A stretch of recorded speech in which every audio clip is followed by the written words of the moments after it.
৪৭তম জাতীয় বিজ্ঞান ও প্রযুক্তির বিজ্ঞান মেলা ২০২৬ এর যে রাজশাহী কলেজে অনুষ্ঠিত হচ্ছে। দেখতে পাচ্ছেন বিভিন্ন রাজশাহী বিভাগের সব অংশ দর্শনার্থীরা দেখছে।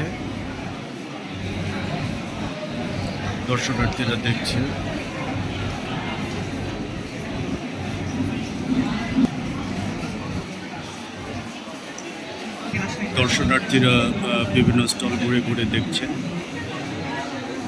মেলায় দর্শনার্থী হেড স্কুল ক্যাপ্টেন আসছেন, আমরা তার সাথে একটু কথা বলি। মেলায় দেখছি ৪৭তম বিজ্ঞান ও প্রযুক্তি বিজ্ঞান মেলা ২০২৬, এখানে আপনি এসেছেন, আপনি কি দেখলেন মেলায়? আমি মেলায় বিভিন্ন ধরনের প্রজেক্ট দেখলাম, এত ইন্টেলিজেন্ট স্টুডেন্ট দেখলাম যে এত ক্রিয়েটিভ মানুষ হতে পারে।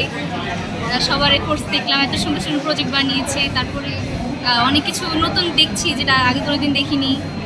জি, তা আপনি কি মনে করেন এগুলো কি আসলে বাস্তবায়ন করা দরকার নাকি? হ্যাঁ, দরকার। আমরা যেহেতু সামনের জেনারেশন, আমাদের অবভিয়াসলি কিছু ভালো করা উচিত। তো আমরা যেটা প্রজেক্টে তৈরি করছি এটা যদি আমরা আসল লাইফে ভালো করে তৈরি করতে পারি তাহলে বাংলাদেশ অনেক উন্নতি হবে। জি, অনেক ধন্যবাদ। এই ৪৭তম বিজ্ঞান মেলায় আসছেন একজন দর্শনার্থী। আমি একজন শিক্ষক। আপনার কাছে একটু অভিজ্ঞতাটা জানতে চাই, মেলায় কি দেখলেন? আমি মেলায় আমার নতুন প্রতিভার বিকাশ দেখতে পেলাম। বিজ্ঞানে সবাই পড়ে, কিন্তু এই যে এটার এই প্রয়োগটা করে এরা যে এত সুন্দর সুন্দর চিন্তা করেছে, এবং যদি এরা এটা বড় লেভেলে নিয়ে যেতে পারে তাহলে আমাদের যে ন্যূনতম যে সমস্যাগুলো সেগুলো দূর হয়ে যাবে।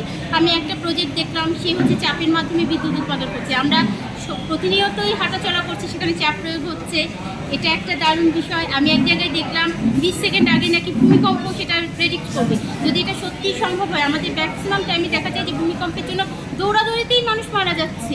এই জিনিসটা যদি 20 সেকেন্ড আগে মানুষ বুঝতে পারতো, সে তো জানবে যে ধীরে সুস্থে আমি বের হলেও হয়তো আমি বাঁচতে পারবো। এটা একটা জিনিস আছে।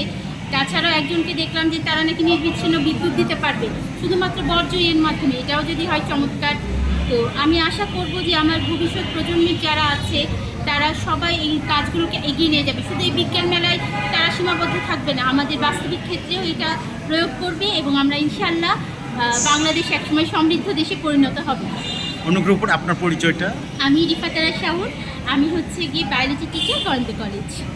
অনেক ধন্যবাদ আপনাকে। আসসালামু আলাইকুম।